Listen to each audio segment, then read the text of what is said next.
This tutorial is going to show you how to buy a VPND token, which is VaporFi's native token. So you're just going to head over to the website vapornodes.finance, click buy VPND. It's going to pop up with VaporNodes, and you have to click I understand and import the token into Trader Joe. This is just because VaporNodes has not officially been listed on Trader Joe's official token list. There's only a few tokens, and the majority of them are popular cryptocurrencies like AVAX, BNB, BOO, and all those other stuff that are listed. However, VPND is safe as long as you are using this contract address. So make sure you're using the right contract address, which you can find on the website.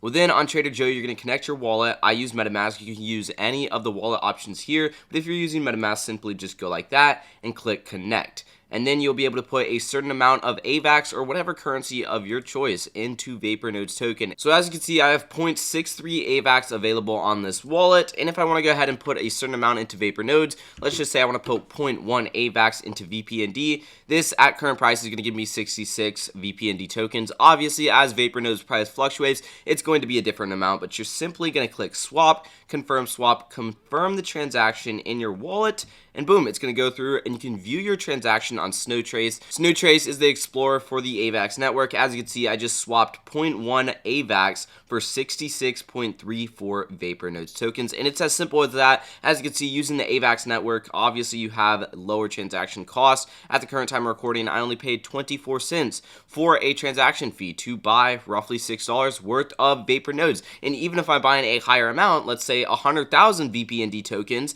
it's still going to be a cheap transaction fee like 24 cents.